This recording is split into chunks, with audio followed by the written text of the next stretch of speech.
Leave you laid out on the floor, try to duck and roll, hit and miss, now you counting stars. Should've practiced more, should've hit the mask, get out there more. Claim that you're the best. You gotta show me, son. Actions over words, baby boy. Is you real or what? Talking way too much, world come. Back sports, talking way too much, world come. Back sports, talking way too much, world come. Back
Shout out to the first in the building.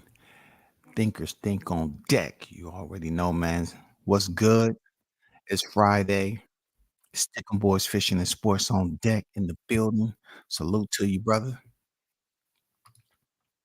Big Blunts and Box and the GOAT is on deck in the building. What's good with it, Blunts? I see y'all on deck, man. Good morning, good afternoon, and good evening. You know what I'm saying? I'm going to get out the way. It is Friday. This is Fight Week. We have the finale. We have the finale of the Showtime events going down. History is speaking, y'all. History is absolutely on deck, right as we know it. Showtime, the finale, the pay-per-view finale is tomorrow. History. We got so used to seeing Showtime, on deck with the boxing. They have departed. The good news, from my understanding, is that Prime seems like it is now on deck. You know what I'm saying? The deal may potentially be done. You know what I'm saying? Salute to the GOAT. You know what I'm saying? Um, we're looking at some potential fights on the forecast. You know what I'm saying? We really don't know the entire calendar moving forward for 2024. But we can remember some of these fights right here on the Showtime event. I just want to let you reflect upon the top one. The fight that changed the scope of the boxing universe. You know what I'm saying? You know what I'm saying? These will forever be remembered. You know what I'm saying? As some of the final bouts that was on the boxing channels that was in our hearts, our minds, and for some of us, took our soul. You know what I'm saying? That Spence Crawford fight kind of took some souls away. Real talk. But it's a good thing, man. OG on deck. What's good with it? So as you look at the thumbnail, man, before I get started, shout out to the hottest chat in the MF game. A-side, A-side, A-side. A-side, official no negotiation needed. Period. You are no Diddy James. Diddy James is on record again saying that his fighter or former fighter, Errol Spence Jr., being weight drained wasn't the issue against Crawford. Once again, Diddy James said that Errol Spence being weight drained wasn't the issue against Crawford. Wasn't the issue against Crawford. Now, why am I highlighting this? Why am I starting off my Friday with this? Because you have had so many voices that felt like it was up to them to drive this narrative across the YTC, even with bias. You know what I'm saying? Even with deception and with malicious intent, they chose to drive this narrative across the YTC once Errol Spence took the loss in the fashion for which he did. Now, instead of accrediting Terrence Crawford's boxing FICO with a first ever 1,000 credit, a 1,000 boxing FICO credit score, they attended it with the motivation to discredit what he did on July 29th. We already know what he did on July 29th. Let's go to the article at Boxing Scene. We already know the T-Mobile massacre played out in front of millions. It says the trainer, former unified welterweight champion Errol Spence Jr. denies the weight issues were the cardinal problem in his client's disastrous outing against Terrence Crawford. I like those words that he used. I love it. His client's disastrous. It was disastrous. Let WCS remind you how disastrous it was. Terrence Crawford ended up stopping this man in the ninth round. What happened between the second and the ninth round was disastrous. Okay? It goes on to say, let me do you one better instead of having this thumbnail up there. Okay? Hold up for a second.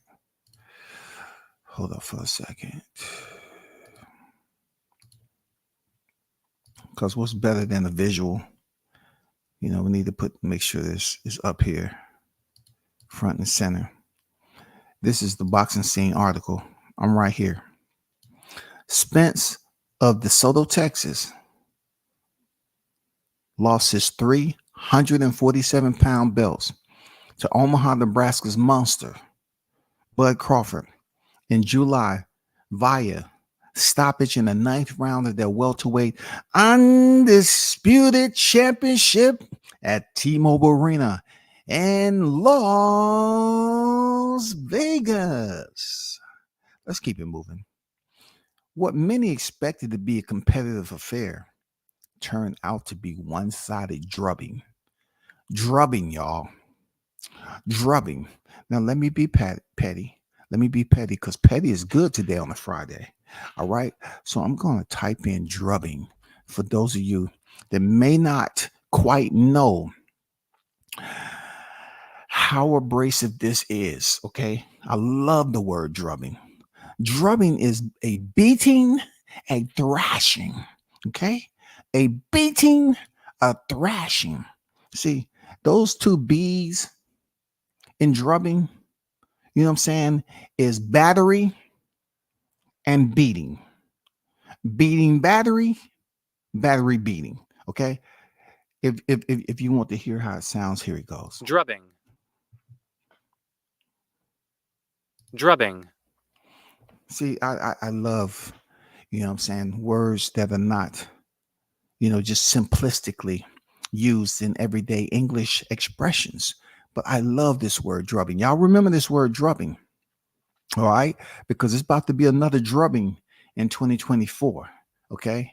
But this word said, I'll give the scoundrels a drubbing if I can. I love it. I'll give these scoundrels a drubbing. Drubbing. You know what I'm saying? Let's get back to the article, though. I just thought I'd have that moment of POI. Okay. Let's go down to this. After the fight, there was intense speculation that Spence was diminished by his attempt to make the 147-pound limit. Spence, 33, has been a welterweight his entire career. See, that was the narrative that's being pushed when negotiations fell apart last year in 2022, that Spence put out a tweet saying, oh, You know what I'm saying? It's tough. I've been at 147 my entire career. Well, actually, that's not true. You was contending higher than 147, but that's neither here nor there. It's just the whole point. You selected to stay there to become undisputed. So stop with the excuses. Stop with the complaining.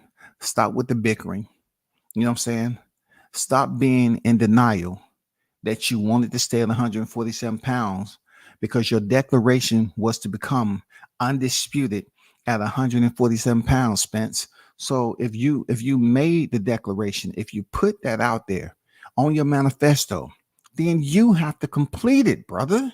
You can't sit up here and use weight as an excuse when you said, Crawford, I'm coming for that MF and belt. You said that, brother.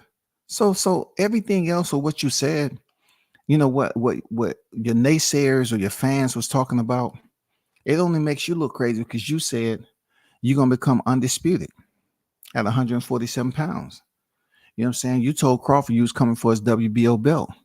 You just didn't know Crawford was the Reaper at the 147 pound division. He was that monster. It goes on to say, but in recent interview, Spence longtime coach Derrick James, aka Diddy James, rejected the notion that the weight cut was the main culprit behind Spence's disappointing performance. Okay. Diddy James is on record saying the drubbing, it wasn't because of him being weight trained. Diddy James seemed to indicate that Crawford, under the stewardship of his trainer Brian Bomac McIntyre, simply outmaneuvered Spence on that night. What can we attribute that stewardship to? Well, we can go back to when Bomac and them have mentioned they have been studying Errol Spence for quite some time. They have put in the curriculum, y'all. They have put the seat time in. Once again, they have put the seat time in. They have been studying Errol Spence long before July 29th approached or arrived or was on the calendar. They have been studying this fighter. They have been putting their minds together. Esau, Red Spike, all of them, they just putting their minds together, studying, nitpicking how to defeat Errol Spence Jr. And when Bomac said no more hiding, he pretty much uncovered, he revealed that Diddy James may not be who he thinks he is. This is a fighter who had two unified champions in his camp. But when Bomac was going in there and his fight had already experienced the undisputed hierarchy, you know what I'm saying? He had already been at the top of the summit. He had already wore the crown, and that crown was heavy on the head who wears the crown. That crown was on Crawford's head. He had already been at the top in the four belt era. So now he's about to do it again, and Bomac put it out there. He said, no more hiding. You cannot hide behind your fighters and the way that they achieve those belts anymore, Diddy James. You can't do it. And listen, when Diddy James is trying to talk about Big Macs and trying to basically spew freaking insults, you know what I'm saying? He was trying to demean Bomac, right? Bomac said, yeah, that's all fine. We can bump our guns on one another all day long. But at the end of the day, you have not went up against me nor my staff, homie. That was profound, man. I think that was one of the brightest moments, you know, of Bomac, as he, in this particular matchup, and this rivalry between Spence and Crawford, that was one of Bomac's brightest moments. You know what I'm saying? That illuminated the most to me, seriously, because he pretty much told another coach that felt like, hey, I got coach of the year. I'm doing something. You know what I'm saying? And Bomac didn't see it that way. Bomac was looking at it like, no, you haven't went up against me nor my staff. And see, Diddy James was like trying to insinuate that was a minus. That's something bad to have a team. You know what I'm saying? He underscored what the word ignorance truly mean in that particular scenario. He was trying to discredit once again He was trying to say, you know what? It's not you that's getting him ready. You got like 3 other people working with you. Isn't that what it's supposed to be on the team? And that played out in the ring, bro. The entire team went out there doing fight camp, got Crawford properly prepared to prevent him from a piss poor performance. And boy, did that shit work. Let's move on. You'll see him in a rematch. He won't be so drained. He won't be so depleted or whatever. James told Fight Hub TV. You know, that wasn't the issue. Crawford fought a good fight. Crawford had a great game plan, right? So you're talking about this Crawford. Coach, he was the better. Crawford's coach, he was the better guy. Now let's sit here and let's just basically sponge this all up.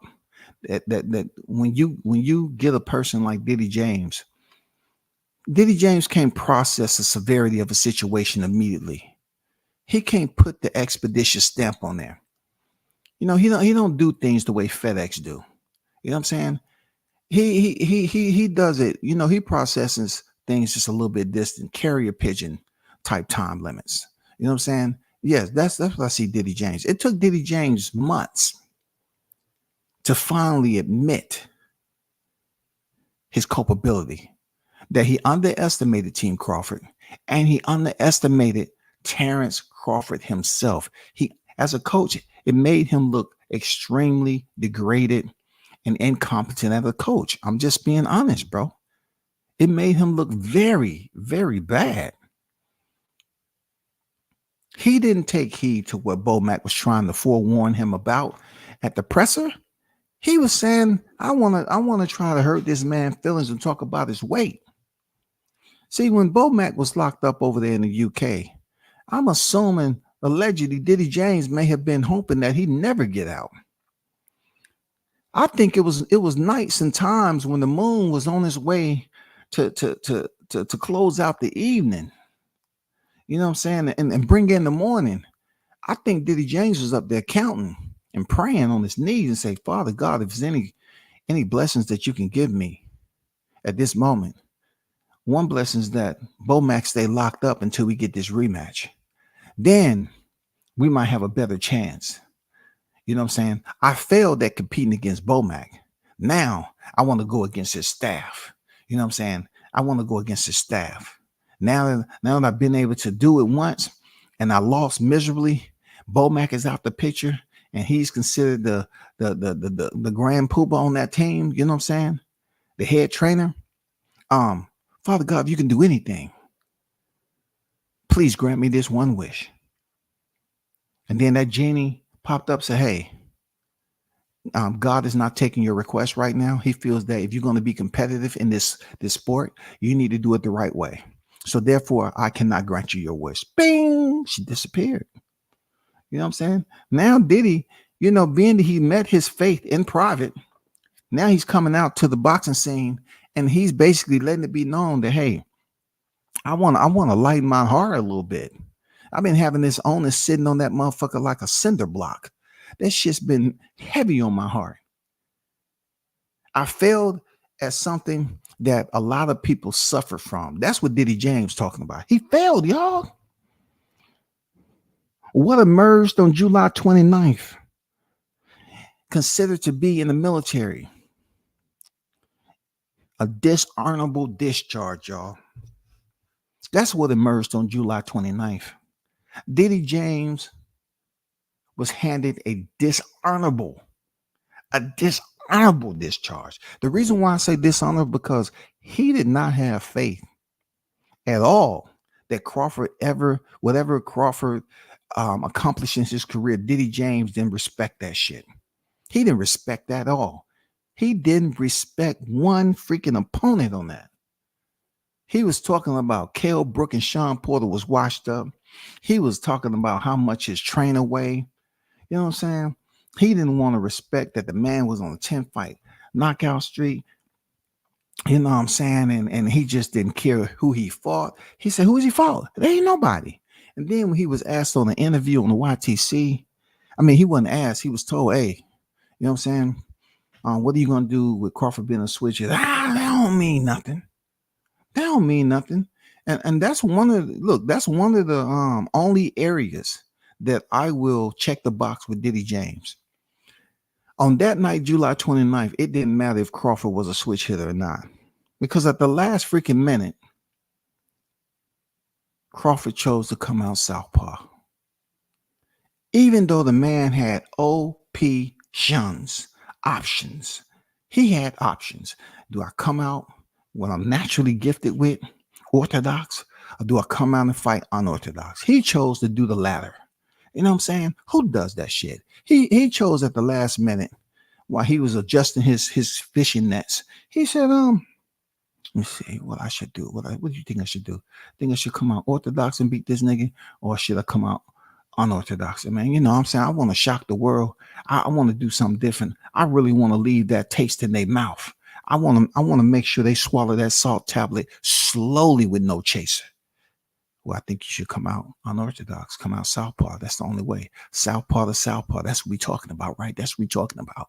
We're not going to goddamn sit up here and fake it. We've been training for this day. You know what I'm saying? Texas ain't got shit on me. I'm going to show this youngin. I'm going to show him that I'm the one.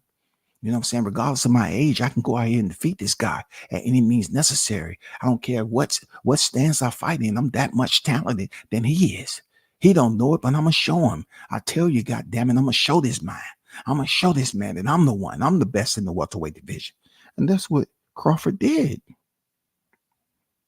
He showed that his development was on a higher optimum level than Errol Spence. And now Diddy James has been forced to come clean.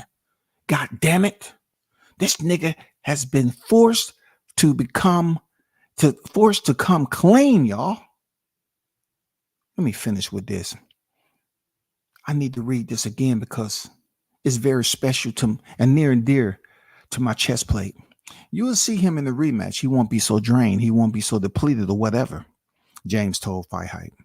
You know, that wasn't the issue. Crawford fought a good fight. Crawford had a great game plan, right?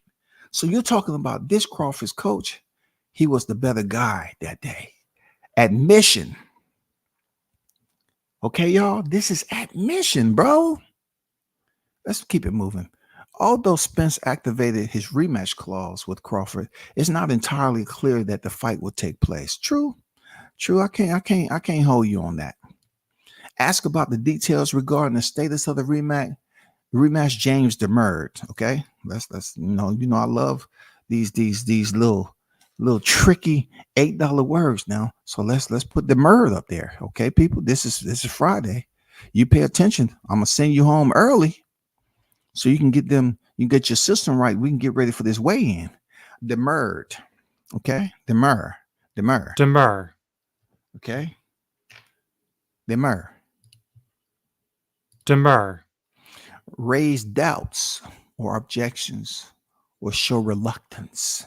Normally, she would have accepted the challenge, but she demurred. The action or process of objecting to or hesitating over something. They accepting this ruling without demur. Okay? Let's get back to the article. Okay? We was right here. Asking about details regarding the status of the rematch, James demurred. This is what he said. I don't know anything. See, let me back that up. That's what James said. Once again, he said, I don't know. Okay. Let me read to you what it was. I don't know anything about it. Nothing. I know nothing. I have no ideal. Okay. It goes on to say that part, weight class.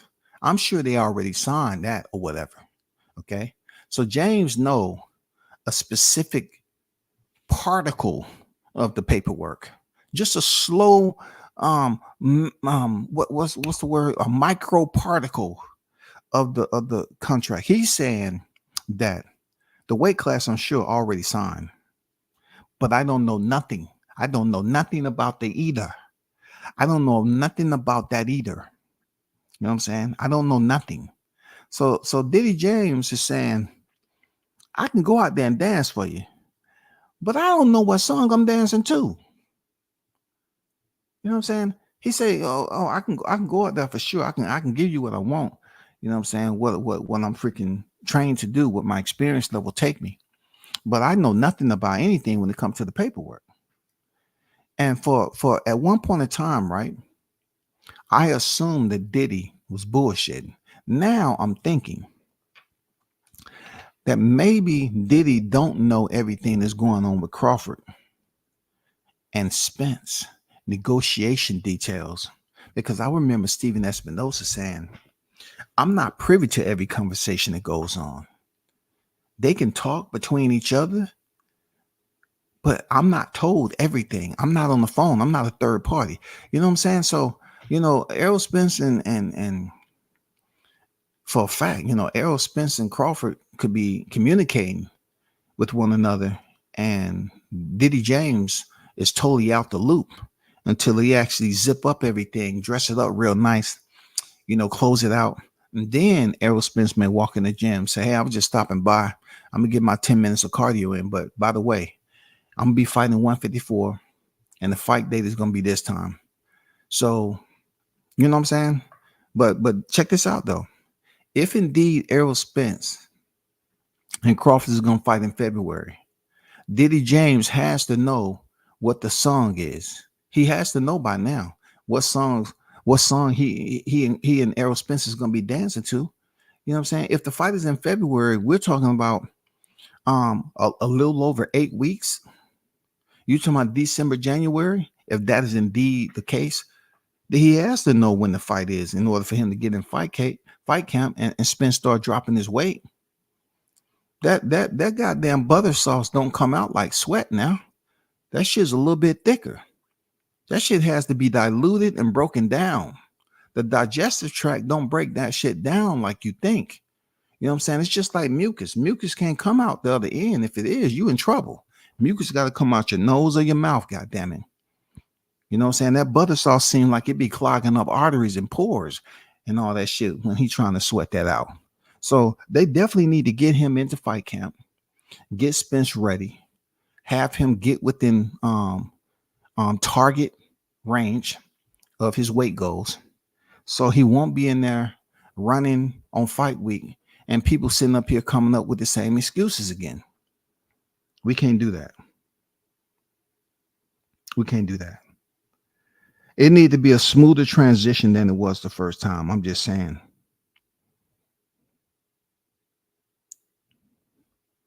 Let me get to the chat right quick.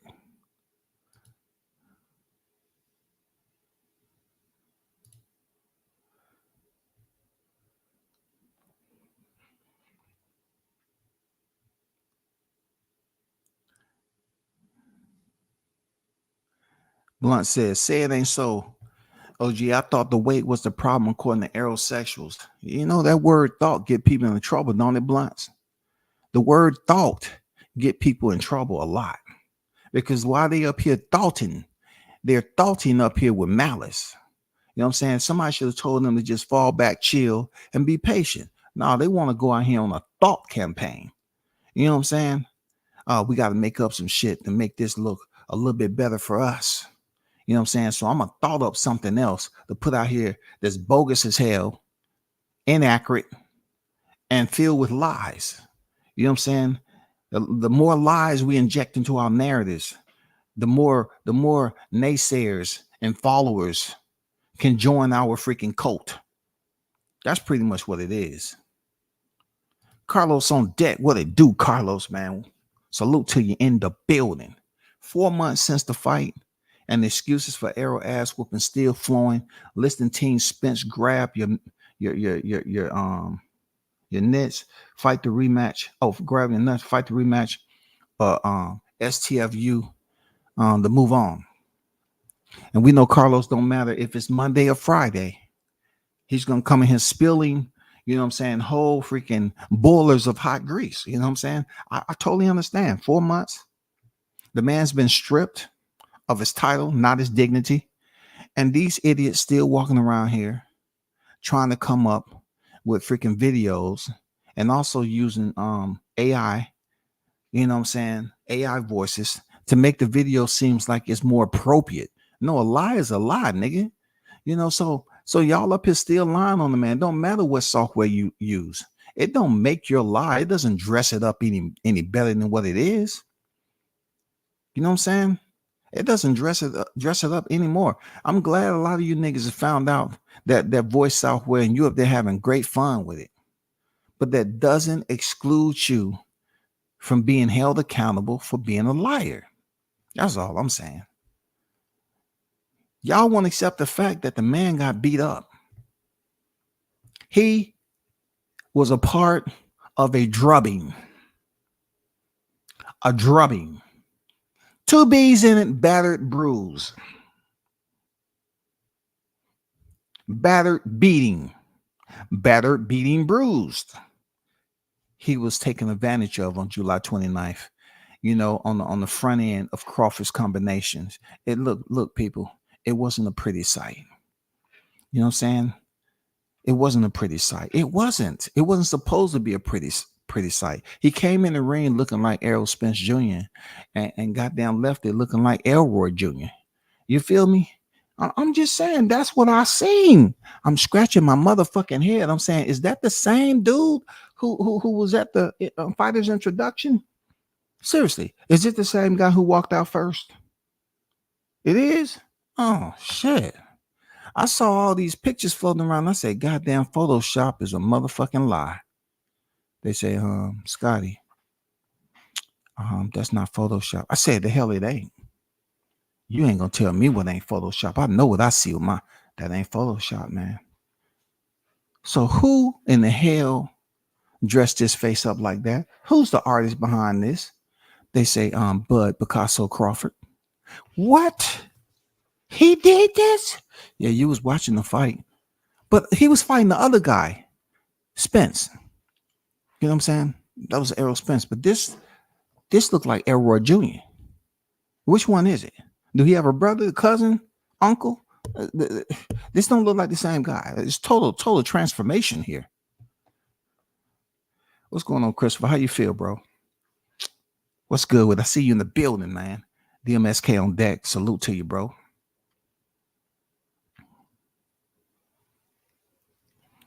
Mr. Golden, the OG on deck. What's good with it? I see you in the building. What's up with you, man?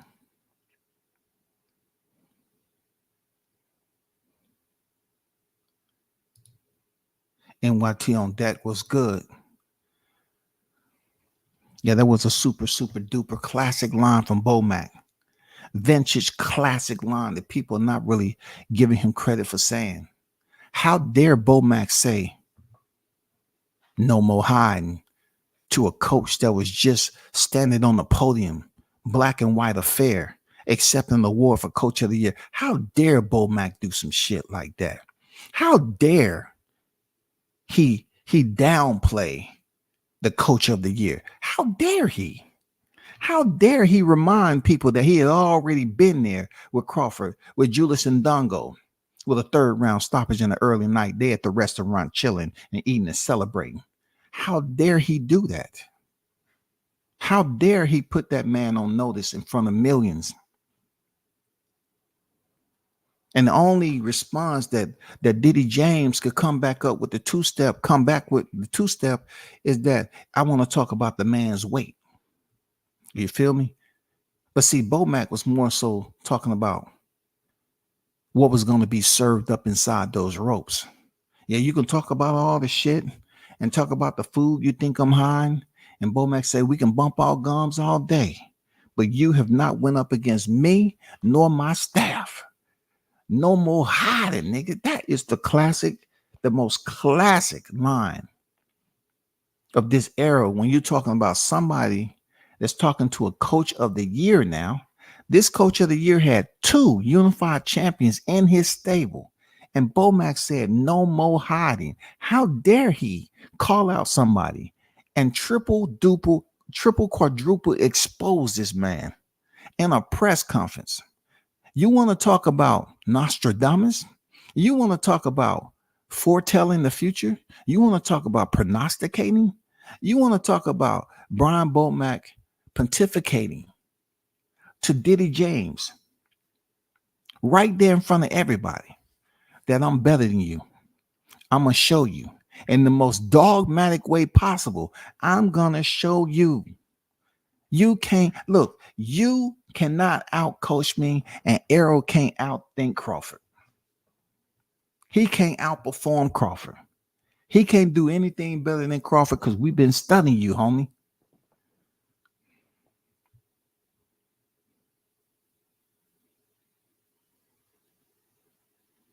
D-Ray on deck. What's good with it?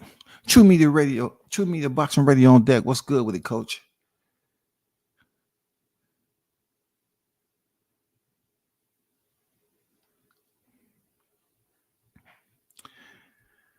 Yes and no. It depends on set workouts, actual weights they use it. Not a bad idea. It's the overuses of trying to lift weights as you train for boxing. Well, ask Nico Ali is weight training, because truth be told, in this era, he fought one of the biggest dudes I ever seen. Dude couldn't get no more muscles on him. Seriously, that brother didn't tire out. He really put the work in on Nico. And shout out to Nico, good dude. But that dude, his last opponent beat him. You know what I'm saying? And that dude had muscles coming out of everywhere. So it depends on the physical anatomy of the fighter. You know what I'm saying? How their skeletal structure hold on to that muscle, because muscles, they come with weight. You know what I'm saying? They come with weight. It's some people who can fight and perform with, you know, with all that muscle, and there's some cats that can't.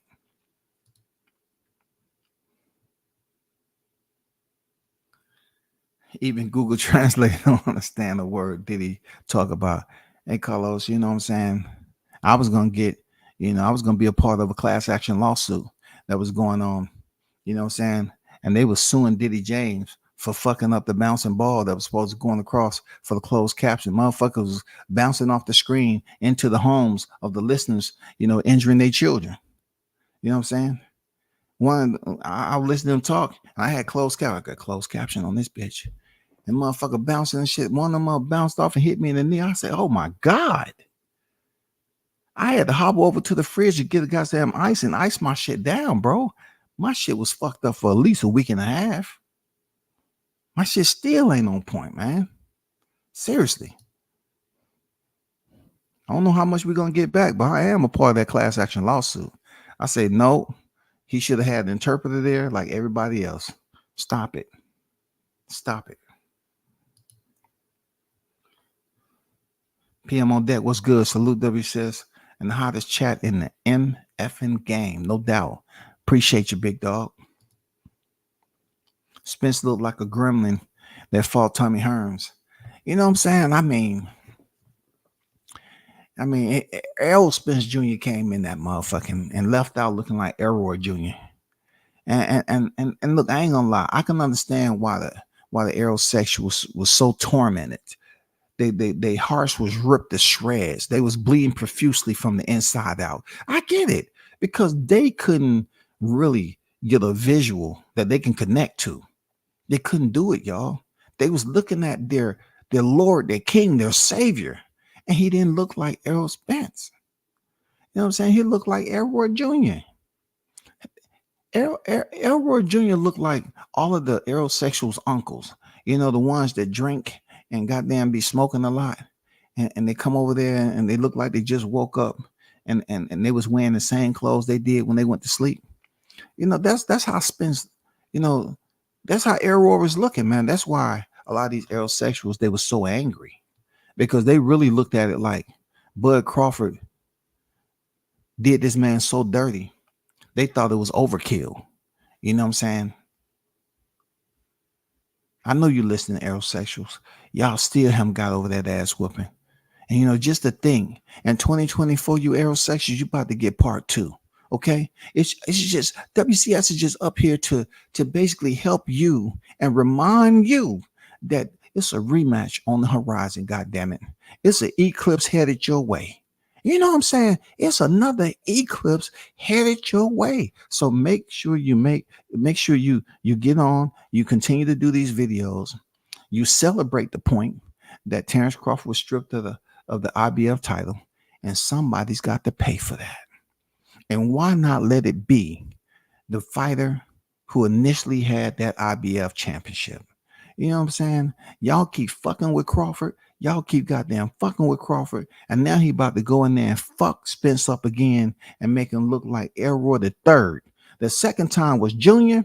He's going to skip the second and he's going to make him look like Elroy the third this time. You know what I'm saying? Elroy the third. Man, y'all keep fucking with that man. Y'all don't learn, bro. You know what I'm saying? You can tell the ones that was in freaking juvie or in-house detention. You can tell.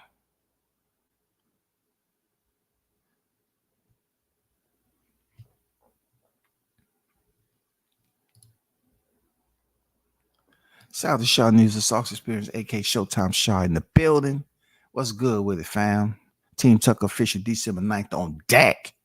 You know what I'm saying? To pick up that 11th victory against a 5th, number 5, Cinco. You know what I'm saying? In the world at middleweight. Salute to you, man. Salute to the team, man. Best wishes to y'all going in there, getting that win. You know what I'm saying? All the haters, watch parties, stop calling the fight and start feeling sorry, begging Diddy to throw in the towel. Yes, man. Thanks for reminding me. You know what I'm saying? It was so great. I mean, it's certain points in boxing that I always look back on, but when I've been recently just using my time wisely and going and looking at some of the channels that I know that are pro Spence and Bud Crawford CRE-HATERS, it was so I just have to take a moment. It was such an enlightenment.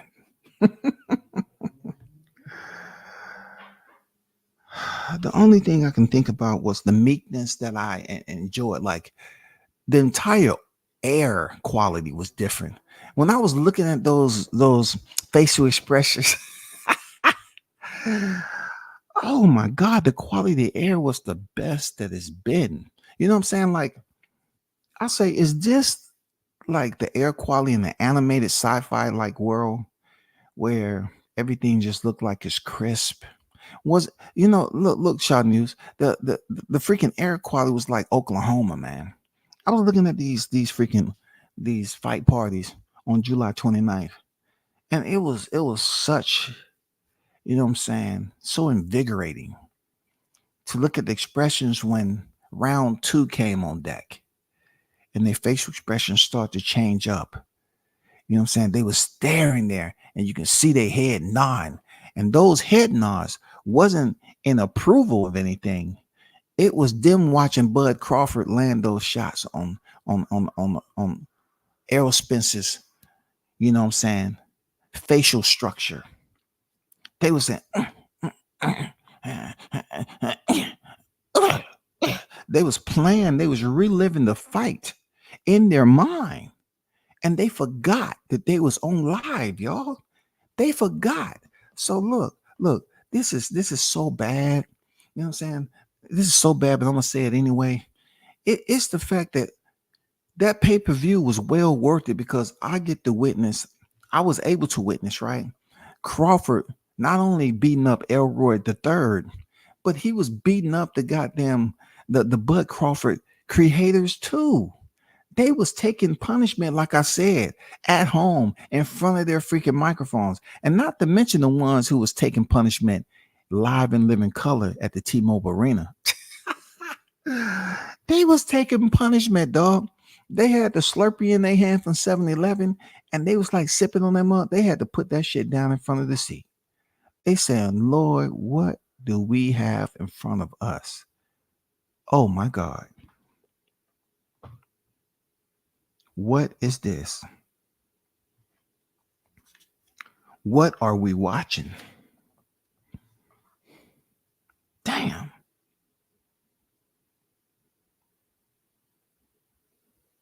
This is life changing. This is life changing, y'all. I'm not gonna hold you on it. Now, what I would say, there has to be someone responsible for this. Okay.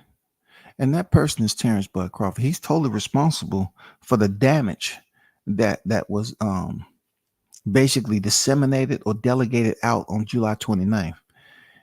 Him putting hands on Errol Spence the way he did, he not only injured Errol Spence, but he also injured those in attendance and those at home in the comfort of their own homes. What Bud Crawford did on July 29th was basically tear apart families. Yeah, he did. Not only did he tear apart families of those who was there in their home, but there's a lot of freaking, police reports that you're not privy to that took place that night, where you had some of these content creators actually tearing apart, throwing objects at the wall, punching through the sheetrock, tearing up furniture, scaring their children. The law enforcement had to be called allegedly. And I do put that culpability on Terrence Crawford because the thrashing, the drubbing that he put out there, oh man, it was just incredible. You would think that's all it took for them to understand the scope of how great Crawford was. But we don't know how everybody's, neurological structure is wired. We don't know the design. But on July 29th, that shit was sparking. You know what I'm saying? Like a storm rolled in and the power lines was coming down. That shit was sparking. It was going haywire, y'all. Because Crawford beat that ass, man. He beat that boy up. He's responsible.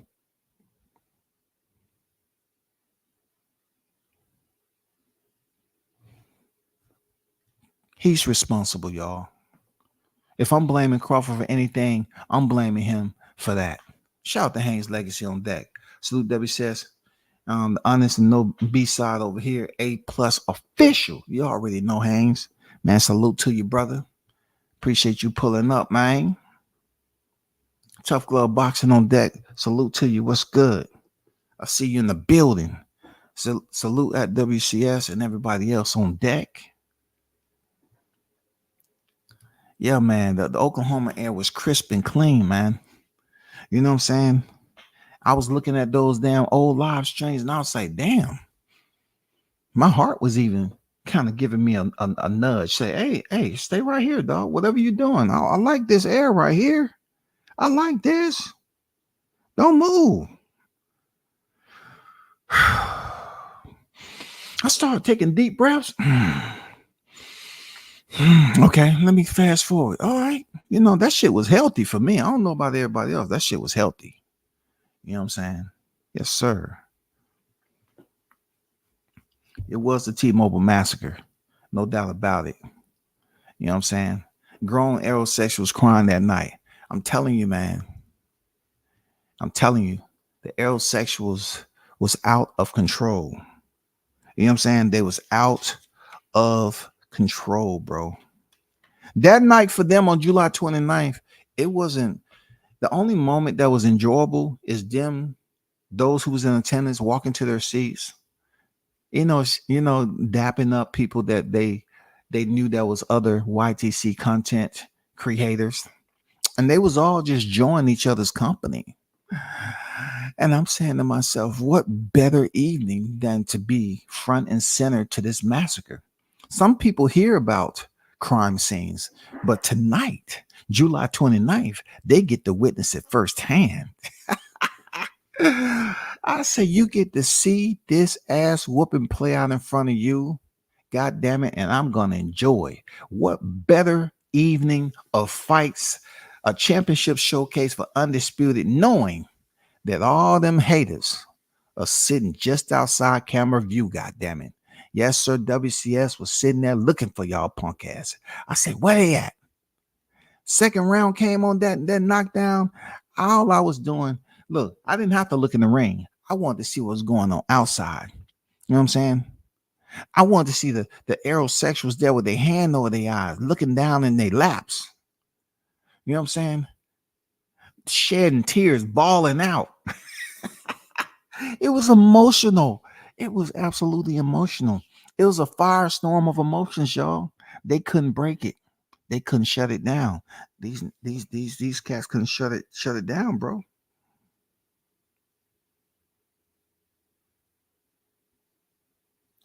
Extremely dark day in our history. Extremely dark. Extremely dark. I loved it. I loved it. You know what I'm saying? I love hearing these guys come up here. And when he was knocked down in the second round, I turned around, I locked eyes. Dude, I can't make this shit up. Hey, man, I know I said what I said previously, but I just want to get on here and talk to y'all. I just want to let y'all know I was wrong, man. You know, I was wrong. Crawford was a better fighter. He showed me. You know what I'm saying? Before I didn't believe it, but he showed me. You know what I'm saying? He basically convinced me that he was the better fighter, even though I didn't think he was it, based off his resume and just how I felt deep down in my heart as a legitimate certified hater. You know what I'm saying? There's nothing I can say except I appreciate it. You know, he showed me, you know, that I was just a legitimate hater. He showed me that. He showed me vicariously through that of Elroy III. I've never seen a fighter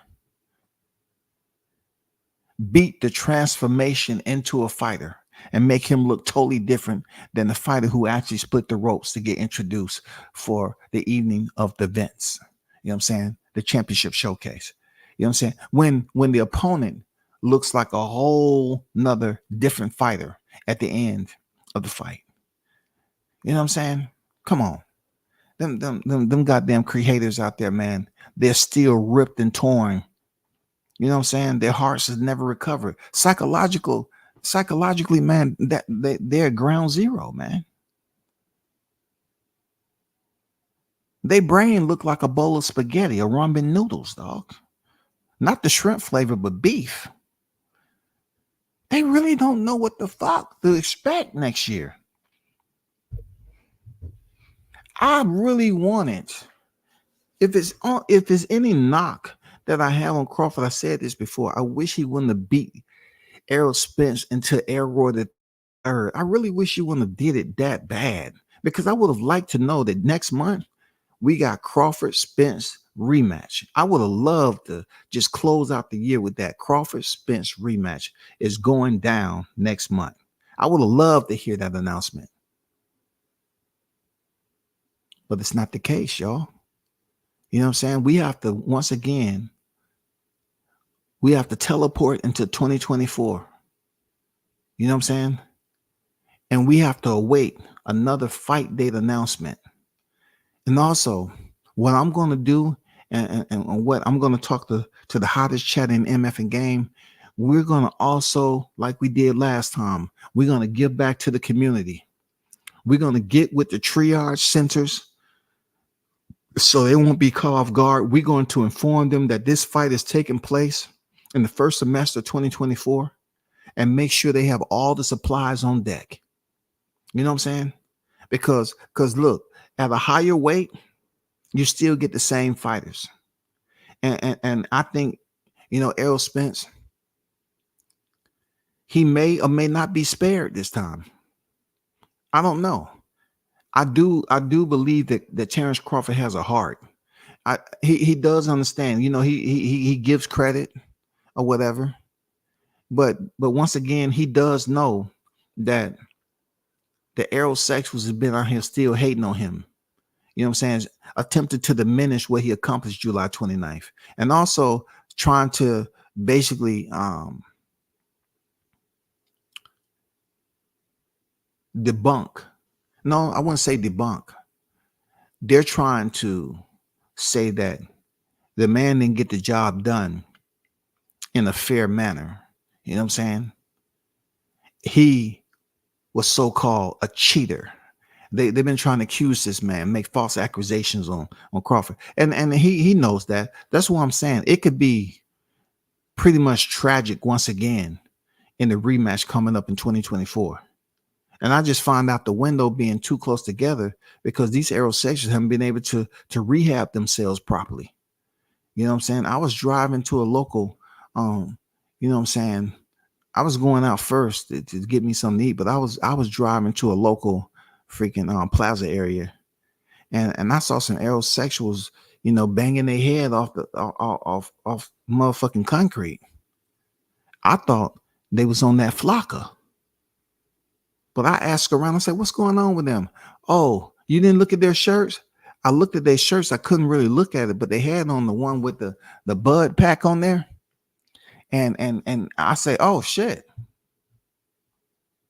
Oh shit.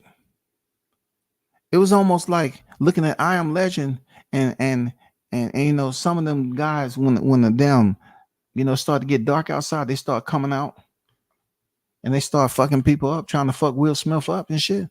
That's what it seemed like to me. I thought, okay, we under attack. This is an invasion. And then when I found out it was freaking some aerosexuals out here, goddamn punishing themselves again because they up here like, oh my God, we're one more week closer to 2024 where we may witness an even worse crime scene than we did before. Bud may come out there and end this guy's career, or he may save him. Bud may save him, man. He may let him live, dog, because he's all about the man having family. He's all about, you know, and being a father. He understands that, you know, it's a profession. I don't know, bro. This might go 12 rounds and be a lopsided decision, or Bud might go over here and goddamn tap dance on his spinal region. And then when Jim Gray asked him, hey, what was going on this time? Was it broken ribs? Was your eye okay? No, my back. What do you mean your back? There, Elroy the third. Broken. What do you mean? You have broken ribs. You had an eye socket. Spinal. You serious there, Elroy? Spinal? Yeah, spinal. My back's broken. How did it get broken? I don't want to make no excuses for this fight. My back's broken. Crawford's up here breaking backs now. The motherfucker, goddamn Spence was up here with an eye problem, a rib problem. You know what I'm saying? A goddamn hydration problem. You know what I'm saying? You know what I'm saying? Weight cut problem. You know what I'm saying? Drinking problem, drug problem. This is allegedly all the accusations that was talking about that he was in. You know what I'm saying? Weight division problem. He just had so many problems, bro.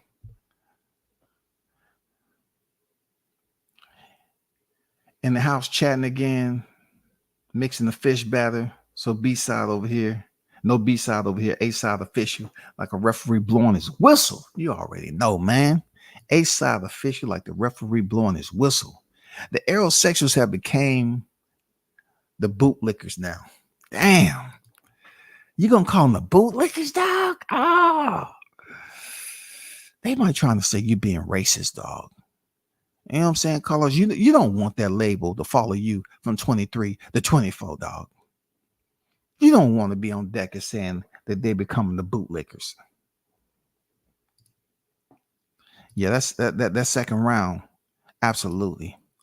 But that second round had them motherfuckers looking like, yes, we are. When they make I Am Legend 3, yes, you all gonna be the next ones that's gonna be in the dark. You're gonna be the night walkers, okay? And what I do is gonna be easy. I want you to have that same dumb expression on your face when the second round start to take place, and y'all was sitting up there, y'all was breathing hard, and y'all was like making those little sounds and shit. No. Y'all got it. We got the right one. It's about 50 aerosexuals that's gonna play this shit. And we need to teach y'all how to climb up the side of the buildings too, with that same look on y'all face that you had when Bud started knocking Spence down in the second round. Okay. I want you to combine the second round with the seventh round. Oh man, I was doing the stuff that WCS. I probably looked in the crowd more than any other fight I was looking for the tears. Yes, sir. You know what I'm saying? I was looking for the leakage there, Carlos. The leakage from their eyes. I want to see if their eye was sweating. You know what I'm saying? They deserved every bit of that time. You know you did. Had Charlo in the crowd pissed off at James Harden? Yeah, man.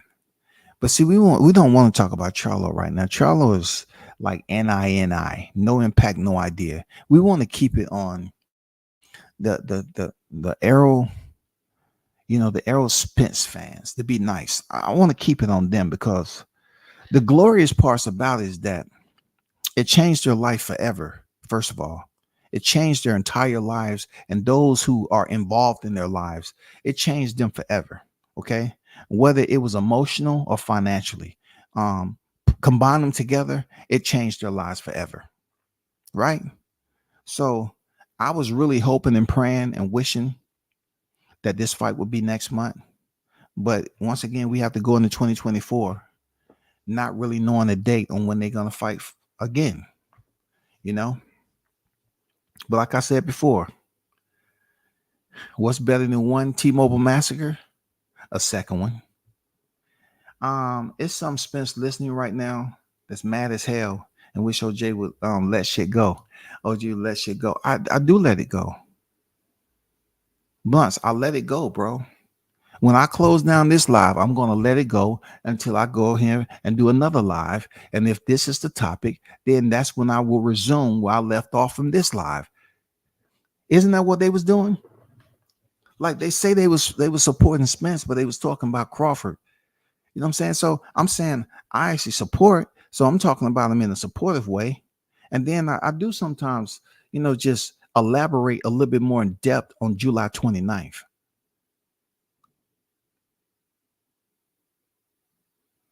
Am I wrong? I don't want to not talk about it and really leave any type of obscurity to them.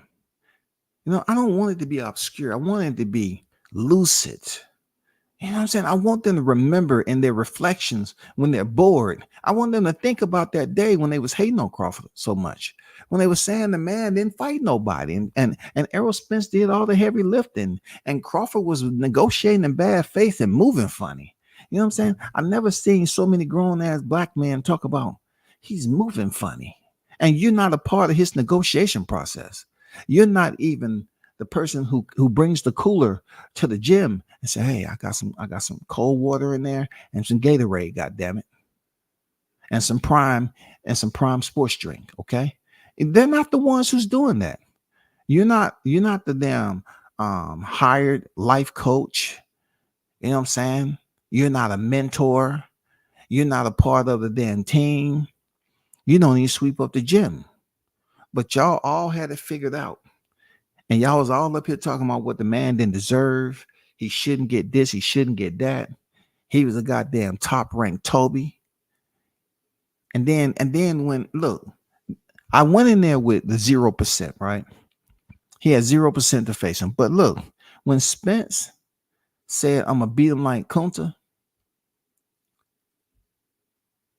when you make slave jokes about another black man like that, and then you have to face that man inside the square, ooh wee.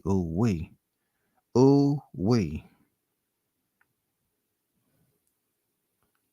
you might as well just say you did a barrel roll, and it wasn't just grass down there. You're doing a barrel roll off a cliff, a very jagged cliff. That's all. That's all Spence did. He locked himself into a barrel and they pushed him off a cliff. It was sudden doom. You was gonna. It was doomed for him. All that. When he said he gonna beat him like Kunta, it was over. It was a wrap. He said Fernand said he tripped in the second. Yeah, he had to clear that up though. He had to go back and review because he said he tripped. Oh, that was a trip, dog. That was a trip, dog. Oh, no, that was a knockdown. Oh shit. His whole demeanor changed for then. He knew he was in trouble. He knew he was in trouble.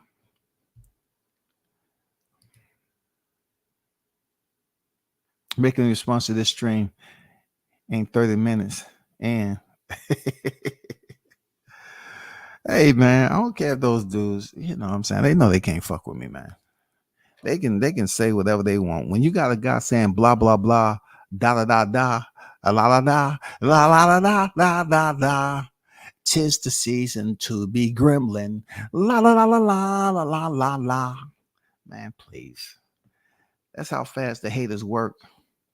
These MFs will have WCS live stream while they on live.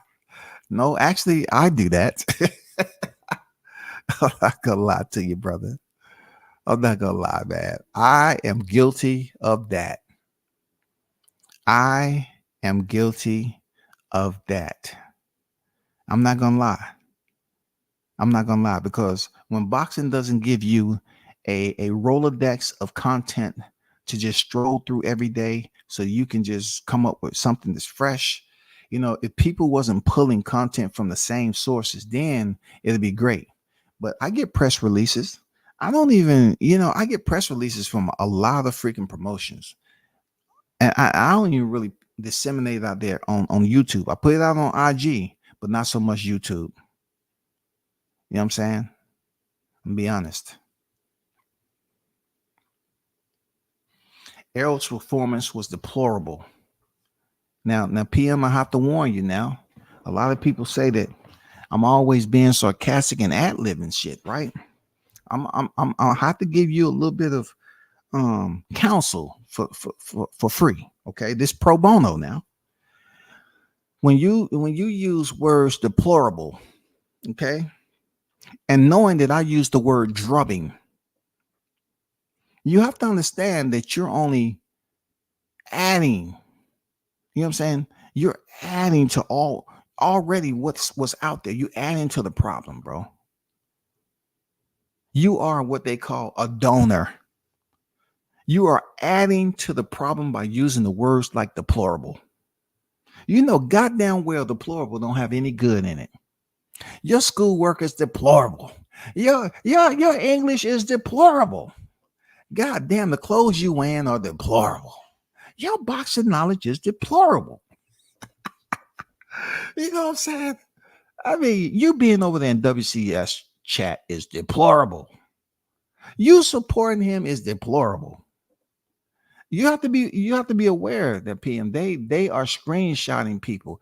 So those of you that's in the hottest chat in the MFN game, you have to be very aware that they're screenshotting, and you may have to go see the principal later. Now they trying to implement corporate punishment back on the YTC. Now, if you are in these guys' chat and they see you over here, because they're gonna hold you accountable, and they're gonna see that you said Errol's performance was deplorable. Hey, I know that ain't PM in the chat. Oh, I got screenshots. I got receipts. Why are you over here? You over here talking about Errol Spence performance was deplorable. Who gave you the right to use the word deplorable? I'm telling you, bro, if Bud ain't fought nobody before, then they should say he still ain't fought nobody. Yeah, they should. What Roy Jones say? They say I ain't fought nobody, but I just made him look like nobody. That's pretty much what Bud did when he fought Errol Spence. He made him look like nobody. You know what I'm saying? Because the topic of debate was this, that Bud ain't fought nobody. And when it came to him to face Errol Spence, he was ducking Errol Spence. He didn't want to fight him. He was ducking him. He really didn't want the smoke.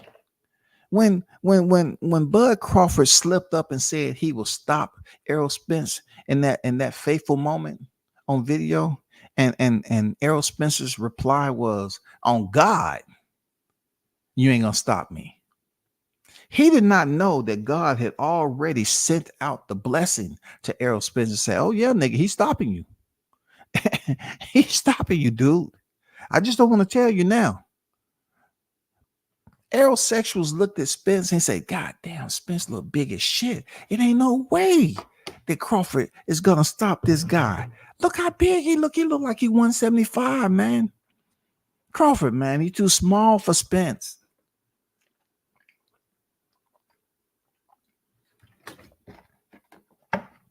Look, I'm up here showing respect to the Archibald Henderson, the grand old man of boxing, and he goes and turns his back on me. You showing respect to people, and they go up here and stab you in the back for no reason. You know what I'm saying? See, Crawford, it was because of you. I had people, goddamn stabbing me in the back just for supporting you. Just like Deontay Wilder, Teofimo Lopez, you know what I'm saying? Jahar Tucker. Oh my God, Jahar has no idea. I think Jahar made it to the front of the line with people stabbing me in the back. Because I got people in my own backyard, dog. Now the YTC I don't care about, but I got people in my own backyard because of you, Jahar. How can somebody with 11 fights have somebody in my backyard? In my backyard, just goddamn.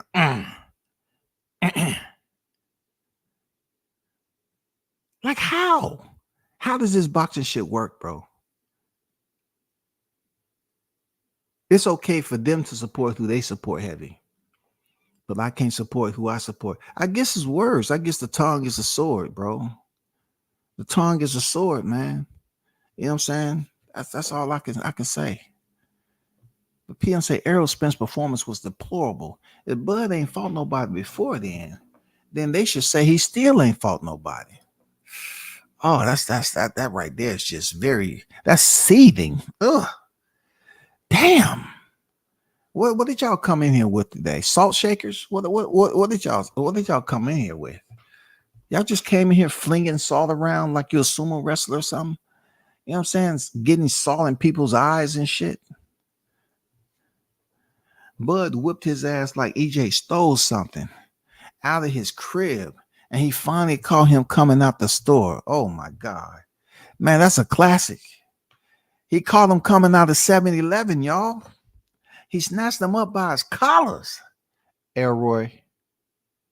Goddamn, how long is it gonna take you to goddamn get back to your original form? But anyway, I got word that you was the one that broke into my shit. I want my motherfucking shit back. Give me my property. Where is it? Had that mug up by the collars. It's something about Bud hanging out at 7-Elevens. I get it now. If I'm ever back in Newark, I'm gonna go to that location, wherever it may be. I gotta take pictures because that is history right there. That's where it was the preamble to all of this. Bud walking away, getting with Avanesian, contractually fighting him, and then the July 29th. And then to have people still talking about everything that happened in between. You know what I'm saying? Where Bud was just out there in the hood, walking around, and him and a content creator met each other, and they had a moment. You know what I'm saying? They say that the part where he had blew up on the brick wall, dangling and shit, that silhouette is still there. Somehow, some way, the shade of the bricks, they never changed. You can still see it's in form of a person. For real. It's became a landmark over there. Spence realized that night that there are levels to the boxing game. He'll never be the same. Ugh. Man, y'all goddamn in the holiday spirit. Never be the same. Shout out to Martin King Boxing in the building. What's good with it, Ron? Salute to you, brother. Nah, ass whooping like that stays on you. He broke EJ ass up. Ass whooping like that doesn't come right off you. It doesn't, man. And obviously, there's no way for him to goddamn, take a laxative and goddamn try to get it out his system that way too. You know what I'm saying? How do you get it out? How do you get it out your system, bro? You know what I'm saying? Do you go through a cleansing process? Do you go to the mountains? You know what I'm saying? Do he has to go to Omaha? And how does it happen, bro? Do he have to go to somebody that deals with reading palms, or you know what I'm saying, the spiritual side, and get them to remove that jinx off of him? You know what I'm saying? That root. Does he have a root on him? I don't know, bro. He needs to find somebody to get that off of him, bro. Because this four is coming quick. They were like, after that second round knockdown, they all had a loss of words. Yeah, for sure. You know what I'm saying? You know what I'm saying? For sure. He was stunned. He was stunned, bro. T-Mobile Massacre made up for that Wilder loss for me. Oh man, you ain't lying, bro. Nothing can make up for the Wilder loss because I look at the trilogy that he put in. You know, he just showed the warrior spirit, man. He didn't have to fight Tyson Fury again after the first one, but he did anyway. And then he went to arbitration when they was trying to get Tyson Fury and Anthony Joshua to fight. He went to arbitration to get that fight again. You know what I'm saying? You know what I'm saying? But when you talking about being vindicated and dealing with all these haters, yeah, I see where you're coming from. I see where you're coming from. You know what I'm saying? It was one of the best times in this era for to rub it in aerosexual's face, bro. Aero neurological issues must be serious. It must have affected his speech because he ain't say a word about no rematch. I mean, he ain't really said anything at all. You know what I'm saying? Like the only time he really supposedly said something on Twitter, and I don't think that was him. I think it was a lot of people from his team speaking for him. But you know,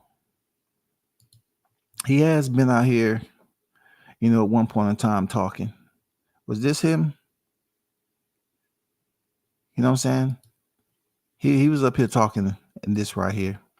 Yeah, let me see how active you will be getting ejected out of a car. Whenever I come back, won't be a tune-up. See, they don't want to hold him accountable for that, though. You know what I'm saying? He wasn't making no excuses. You know what I'm saying? He just didn't know that he was dealing with, you know, that guy right there and what was yet to come. He didn't know. He found out though. F him. Let him have it, OG. We dunking them in the hot grease for the next 5 years for real. You know what I'm saying? We must give them the reparations they deserve at high temperature, their blunts. We must do that accordingly. Who will we be if we don't own up to what we're supposed to be? You know what I'm saying? If we are basically below our duties, we're not maximizing our duties. You know what I'm saying? We're supposed to be administering the hot grease to these cats, and they deserve it.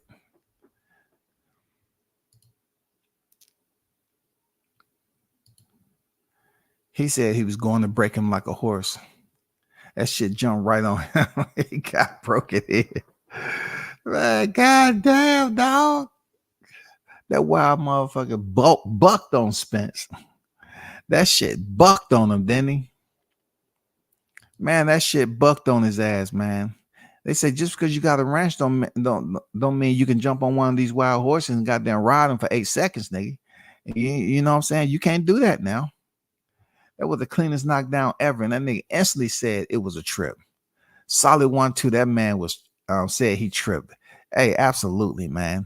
Look, once again, one thing you're gonna find out about these creators is that their whole process was to look at something and act like it wasn't what they seen. You know what I'm saying? They wanted to basically for the script to be different as they was routing and mapping psychologically. You know what I'm saying? They wanted it to be something else. They wanted to pretend. They wanted to put on their own stage play. And what they seen, okay, they knew it was a knockdown, but they want to act like, oh, it was a slip. They wanted to pretend. You know what I'm saying? They wanted to play the role. But that shit wasn't going to change what was playing out in reality. You know what I'm saying? Just because you want your thoughts to be sci-fi doesn't mean it wasn't going to still play out in reality, bro.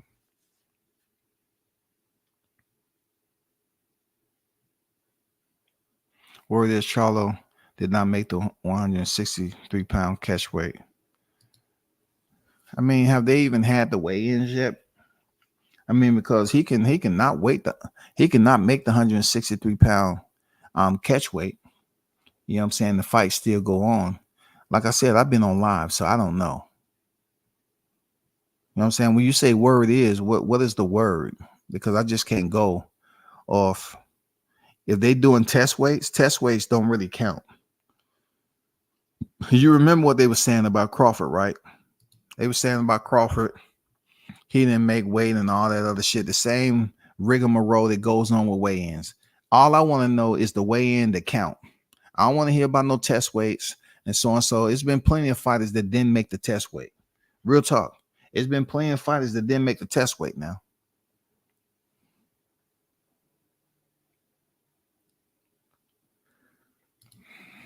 I know, man. You know what I'm saying? I'm looking forward to Jahad and that showing out again. You know what I'm saying? A number 5 ranked fighter too. Oh man. Word for the day, WCS deplorable today. Show is brought to you by the letter D and the number one. You know what I'm saying? Deplorable, despicable. Man, you use the words like deplorable. It's no nice in it, bro. There's no way to you to dress that up and make it seem healthy as if I'm complimenting you. If I say you're deplorable with a smile on my face, God damn it. What type of person am I? God damn.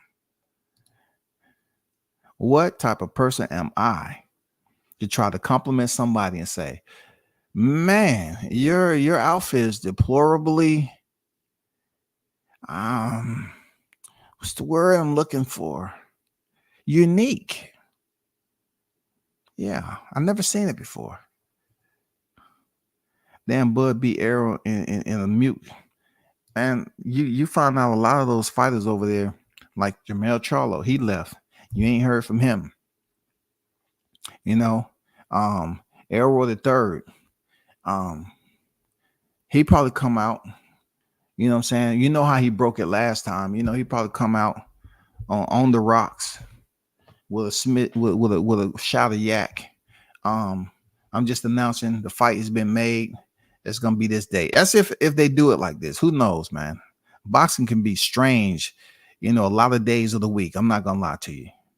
Instagram, they do the weigh-in early and then do the ceremony late.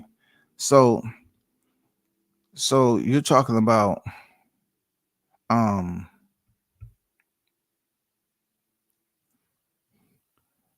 he definitely should have some more time to make that weight. You know what I'm saying? Let me I mean, because when I'm at fight week, it ain't no shit on no motherfucking Instagram. Like, I just all this weigh in and that shit's usually on YouTube too. If it's on Instagram, it's on YouTube too. Let me see.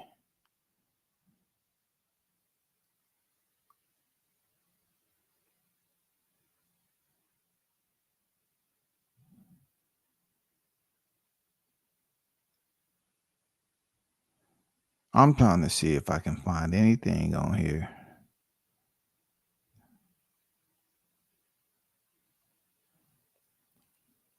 I haven't seen anything just yet.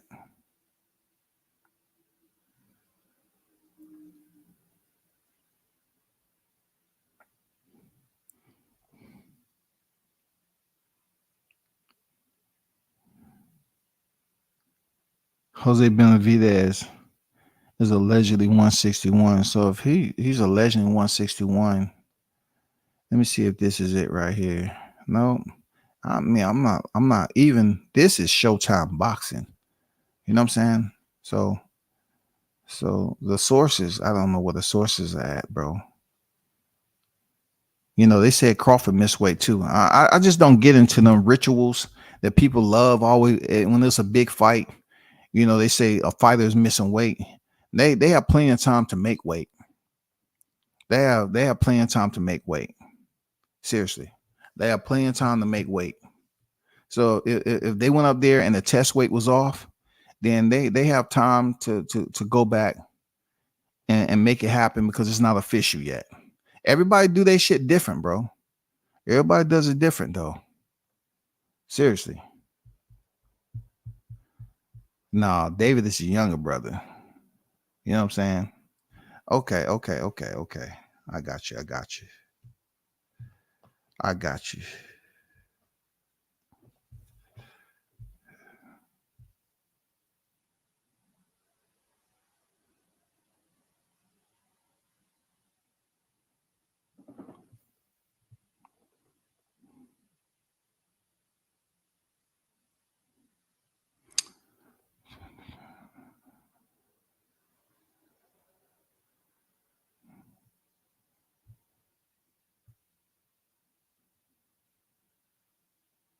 Yeah, I have to, I have to check into that later. Appreciate you there, Blunts. See, Kim responded to me. It's not a test weight. Okay. Okay. All right. Steve Kim is a reputable source. So Steve Kim said, and appreciate for clarification that Blunts. You know what I'm saying? Appreciate that. Steve Kim says, so Charlo didn't even make the catch weight 163 for his non-title fight. The WBC will probably punish him by giving him another year to defend the middleweight title. He said they'll probably punish him by giving him another year. So, I'm just curious. Blunt said, is this a test weight or the actual weigh-in? They do. And Steve Kim said, it's the contracted weight, 163, that was missed. They'll probably come to some sort of deal. Yeah, you have to come off the so this was the actual weight per Steve, because he did respond to Blunts though. You know what I'm saying? He did respond to him. Blunts asked, is this a test weight or the actual weight? And then they'll do the ceremony later. And Steve Kim responded, it's the contracted weight, 163, that was missed. They probably come to some sort of deal. And that's all people have to do, man. When I'm on live, I'm not going to believe, even Blunts, man, communicate. I'm not even going to believe Blunts, until I get something like that. So appreciate that, man. That was efficient and, in timely manner. And it was pretty much delivered with facts in the chat. You know what I'm saying? It was delivered. So this one I'm going to do because that is Steve Kim's freaking IG. Okay. And for those of you, I know it's going to be people that's up there doing live streams that's tuned in and don't want to goddamn get no sight. But you know what I'm saying? I'm a cite Blunts on this freaking drop. You know what I'm saying? And I'm going to put it up here because people are going to be running to their screen right now. Oh my God, Charlo missed weight. He missed weight. Where is that? There it go right there. So let me pull this up so y'all can see it. This is the communication thread. You know what I'm saying? The dialogue that's out there with Blunts and Steve Kim based off, me saying, is it a test weight or not? Because I'm always going to look at it that way because a lot of times fighters do. And then this is the just, debunk all that. Is this a test weight or the actual weight? And then they'll do a ceremonial later. And then Steve Kim say, it's the contracted weight, 163, that was missed. They probably come to some sort of agreement. You know what I'm saying?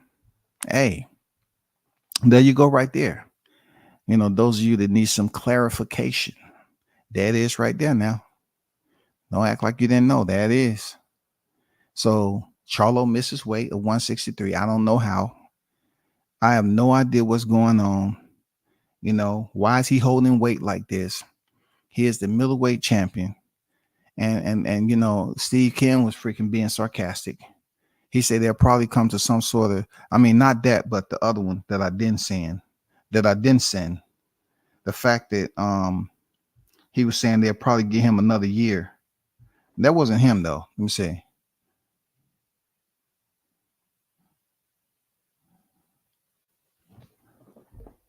Let me see. Yeah, Steve Kim said, so Charlo didn't even make the catch weight. The WBC will probably punish him by giving him another year to defend his title. And that, I'm gonna be honest with you, that's just making fun of what was already given to him leading up to this fight with Jose Benavidez, and he still didn't make it happen. But y'all check that out. That's on the screen, man.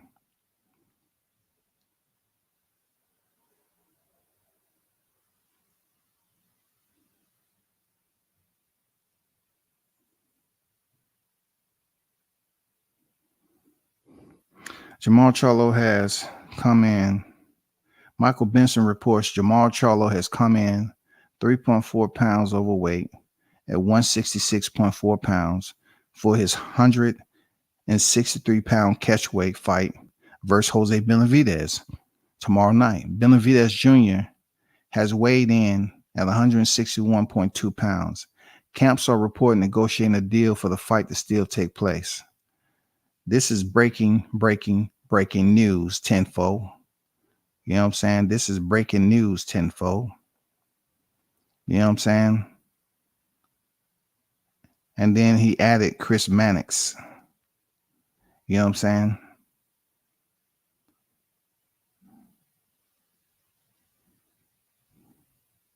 So I'm putting this out here, you know, per the GOAT, dropping it to me. I'm going to put this out here on my IG. Multitasking. You know, appreciate y'all who dropped this content that's ongoing as I'm live. I appreciate you, man. You know, man, salute to the grind. You know what I'm saying? All this shit is basically conducive to reporting. You feel me? So let me also bring this up so y'all can check this out. Because it's very important to note. This is where we at. It's just making PBC look all bad. It's making the Charlos look bad. His brother freaking ran around the ring, and goddamn Charlo can't make freaking weight, man. What's going on over there in Charlo land? You know what I'm saying? What's going on? Here's the more recent tweet that Michael Benson sent out, and he added Chris Mannix, of course, who put it out. And here's the tweet right here. For those of you that want to screenshot that, Michael Benson, Jamal Charlo has come in 3.4 pounds overweight at 166.4 pounds for his 163-pound catchweight fight versus Jose Benavidez Jr. tomorrow night. Benavidez has weighed in at 161.2 pounds. Camps are reporting negotiating a deal for the fight to still take place. Damn. I wonder did he do that on purpose just so, you know, to prepare him for 168, because he made the comment that he's at 168 right now. But if you wanted to fight at 163 pounds, being that you're 100, you're the middleweight WBC world champion, just vacate the belt and move up to 168 pounds with the monsters and see how you fare. You know what I'm saying? You damn near weighing in close to 168 pounds. So now he has to come off a check, which he needs all that because he's been out the ring for so long. He's about to give up. You know, them Benavidez brothers are now going to look at it like, nah, nigga, you was talking shit about me. Come off the bread. Take that shit out the oven, and goddamn, I'll do the rest. I'll cut the slices. You know what I'm saying? So this is where we at, people. For those of you that didn't know, and once again, shout out to Blunts for dropping them gems, facts in the chat. You know what I'm saying? It is fight weekend, and this is shit that's playing out right now. You know what I'm saying? You got to show love to the ones who appreciate, you know, dropping you the info as it all hits the conveyor belt for dissemination. You know what I'm saying? Even with me saying it was a test weight or whatever the case, he got with Steve Kim, and Steve Kim responded. See, that's the way shit should work. I'm not saying it don't work with anybody else, but that's the way it should work. If someone is not pretty much, you know, saying, okay, I get it. You know what I'm saying? You know, everything you said, okay, cool. They get the facts. They get the receipts. And this is a receipt right here, bro. You know what I'm saying? This was earlier. You know, Steve Kim responded. The contracted weight was 163. And you know, he came in over that. And this is Michael Benson adding Chris Mannix. You know what I'm saying? And has come 3.4 pounds overweight at 166.4, y'all. This fight is still going to take place. This fight is still going to take place. Why? Because, you know, it's money for both fighters. So they're going to come up with a agreement. I'll be disappointed if this fight doesn't take place, all because of money. You know what I'm saying? I don't know if David Benavidez still get paid if he don't fight Charlo. I don't know if he still get paid all because Charlo came in overweight. I don't know. You know, MMA is different. MMA is different. I don't know about boxing when it comes to the purse. But there you go, people. Jamal Charlo has missed weight, unfortunately. And this only adds to the obstacles that Charlo has to deal with, bro. Like, is it the medication? You know, I said, you know, his eyes look a little sleepy. Medication can make you hold weight. I'm serious. It can make you retain water, bro. Depending on what he's on. I don't know what he's on. I don't know if he's even on medication. Okay. I'm just assuming if that's the case, then, you know, you got to look at it like, how is he missing weight like this? Was it intentionally done? Is he prepping himself for 168? You know what I'm saying? Like, damn. He looked in great shape when I saw him down there in Pensacola. He looked in great shape, man. He didn't look like, I don't know, man. I look at the 160s for me right now. It'd be extremely painful for me to make 160s, 170s. When I competed on stage, I was like 185, 186. And that it came down from the 230s. So over a period of a year, dropping that much weight below the 200s to compete. Yeah. And they in their 30s too. And I was in my 40s when I did it. I was in my early 40s. You know what I'm saying? So good shit. Jessica on deck. What's good with it, Jessica? How you feeling, Queen? Salute to you. One love, man. He probably hoping they can't reach a deal and Matias versus Ergashev would end up being the co-main. Jamal didn't look ready at the press conference. Still look at like got some shit going on. You know what I'm saying? He might have some shit, man. We can't, you know, as much as I say we can't play with mental health, I really can't say that I know what's going on with him and it has to do with mental health. I don't know everything. You know, he had his ex come back. Whatever. I don't even want to get into that. I don't know. I don't know him, man. Joe said 3.4 pounds over. Yeah, Charlo's scared as a MF. To be honest with you, Joe, I don't think he's scared of Jose Benavidez, though. I mean, Danny Garcia went the distance with him. I mean, Danny wasn't scared, and that was at a lower weight class. He fought at 160 damn near before, and it was it a draw? I think it was a draw, right? And he should have lost that fight. He clearly lost that fight. He clearly lost that fight. For real. He clearly lost that fight. But to each his own, man. This is freaking breaking news right here. Are they gonna come up with a deal? Cause we need this fight to happen. I want to see Charlo in action, man. I ain't gonna lie. I need to see Charlo in action. I want to see him in there. I want to see how this plays out. Because they're gonna say he's not professional. They're gonna say, well, we know he's been going through some shit. I don't know. I want to see this play out, man. Hopefully they come up with a deal. And once again, salute to the GOAT Blunts for coming up with the info, dropping the receipts in the response to me saying it was a test weight. I will say that all the time because some organizations do it different. He basically reached out to Steve Kim. Steve Kim responded expeditiously and say, no, it was contractual weight that he missed of 163 pounds. Then now you have Michael Benson's coming out and he's basically giving you a summation of, yeah, Jamal Charlo did miss 3.4 pounds over. God damn, shawty. And Benavidez, he's 161. He's a smaller fighter anyway, but he came in on weight below the required weight limit of 163 pounds. You know what I'm saying? So the Benavidez brothers is looking good right now when it comes to Jose. Anybody heard on his brother David? That's who I want to make the weight, though, shawty, for real. I want his brother David to make the weight, man. I'm still on Twitter right now, God damn it. I'm still on Twitter right now.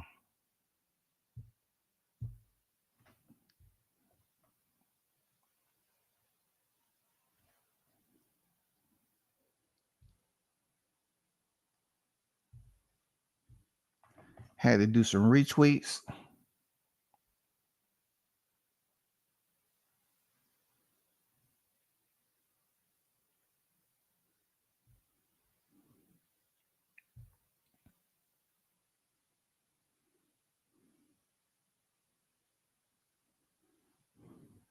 I mean, the good thing about this fight, people, you have to remember that they was coming in at the catch weight, and it's a non-title fight. So at the end of the day, it doesn't affect him being stripped of the title because it was a non-title fight to begin with. You know what I'm saying? So we must understand it was a 10-round fight, a non-title fight, and it's not going to affect him being stripped of the title. But what it does affect is his purse. Him talking all that shit and talking about Jose Benavidez not keeping the same energy. Well, you definitely gonna understand that he's gonna keep the same energy. Yeah, he's gonna keep the same energy. He's gonna say, "Yeah, I want that bread." However they negotiate it. Bro.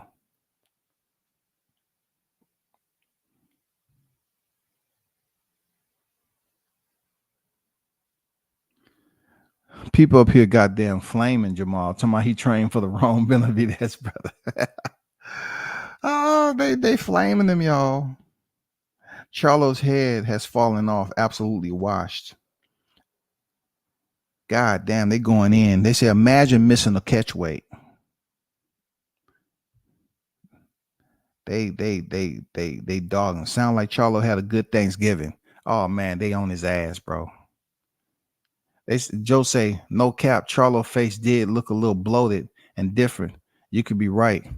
Could be the mares. Yeah, the mares might possibly, some way, shape, or form, had him retaining and shit like that. I mean, it happens, bro. It happens, man. Well, man, not a good sign at all for Charlo. 3 years and counting. They killing Charlo out here. They call him an unserious boxer, y'all. A pound for each year of inactivity. Come on, Maul. Damn, dog. They're killing him. Imagine he still loses. Just retire. Oh, I'm telling you, boxing is unrelenting, bro. They unrelenting with this shit. Strip that damn bum. Oh, that's a large gap. Man, they on his head, bro. They on your head, man. They on this nigga head, bro. They are not playing with Maul Charlo missing weight. They're on his scalp. Killing him. Y'all relax. It's the first time missing weight. Correct me if I'm wrong. Y'all overreacting off a long layoff. Loser. They better strap on a rehydration clause and make him pay 8% of his purse to Benavidez unprofessional. Ain't that a weirdo? Ain't that a weirdo at 168 pounder? Why they fight at a catch weight for? Bro, weirdo. Charlo is some weirdos. He need to be on the best behavior this time and he failed. All his haters just got more ammo. I would be mad at Jose if he doesn't want to fight still. I had no idea this fight was 163, but shit, I think it's obvious Charlo needs to go up at this point. They're going to take all that in consideration. You know what I'm saying? It's a shame what the Charlo brothers have become. Shaking my head. But no, he obviously can't just retire and vacate his belt to give the middleweight division some life. No, he got to keep doing this. Strip both, man, come on. Now y'all just being stupid. Why y'all just talking about strip the man for? It's a non-title fight, bro.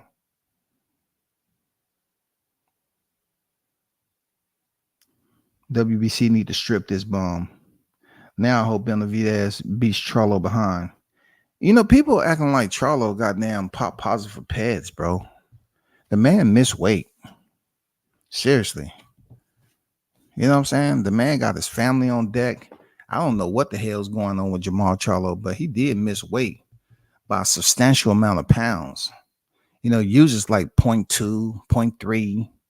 You know what I'm saying? Some small 0.1. But this man missed weight by 3.4 pounds. It's unacceptable, bro. 3.4 pounds? God damn. Dan said 3.4 pounds is a lot. He had to know he was overweight before getting on the scale. Hey, this is I can look at, Dan. Just like they said on the tweet. He had a damn good Thanksgiving. He had a damn good Thanksgiving. And you know damn well, him having kids in the house, Charlo was up there coming home from the gym, hungry than a motherfucker, knowing he was overweight. And she fixed the plate for him. She fixed the plate for him. Oh my God. She fixed the plate for him. Knowing damn well he was supposed to have some salad and some water. She fixed him a plate. Deep fried turkey, cranberry sauce, turkey dressing and gravy, mac and cheese, collard greens. You know what I'm saying? Come on, bro. She fixed him a plate, y'all. Them 3.4 pounds could easily be close to 400K. Would it be financially feasible for Charlie to even fight Benavidez at this point? I don't think Benavidez is going to request a huge sum like that in penalty because he wants to fight too. He's in a good place to get paid regardless, but I don't think he's going to. I'm not sure how that all works if he gets his full purse. You know what I'm saying? I remember the Jahaz situation where he missed weight and they still wanted to fight. And they was even more willing to come off a percentage of his purse to give to his opponent to fight. And his opponent said, no. They said, I'm getting paid. His opponent was out, gone, poof, out of there. He didn't want a goddamn fight. You know what I'm saying? But from my understanding, he still got paid. You know, whoever was made it the point to make his opponent aware that you don't have to fight him now. We're gonna pay you. I don't know if that's the same with Jose Benavidez, man. You know what I'm saying? I think if let's just say if he gets a 400K, let's just assume he will have to fight to get that penalty. I think they're just not gonna give him the penalty. He don't fight. If he can get 200,000 more than what he's getting on his purse due to the penalties of the 3.4 pounds. If I was Jose Benavidez, I would fight because you want to put in the rounds. You want the name Charlo on your resume. It gives you more freaking vigor to go in there and take it out on him, man. And, you know, look, this might be a telltale sign. If he's 3.4 over, who knows? He might not look that good in the ring. Who knows, man? What's going on, Tyrese? How you feeling, man? We're just talking about the state of affairs is going on currently. You know what I'm saying? But big shout out to y'all, man. Salute y'all for pulling up, of course. Big shout out to the hottest chat in the MFing game. A-Side Official. We should do it again. I'm out. Peace.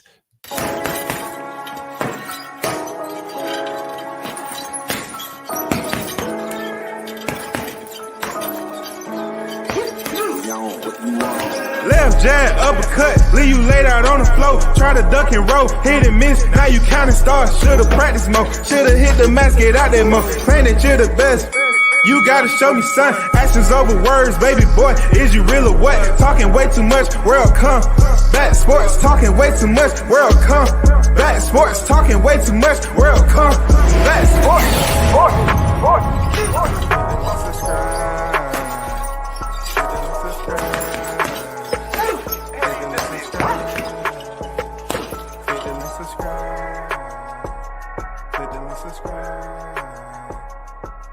subscribe.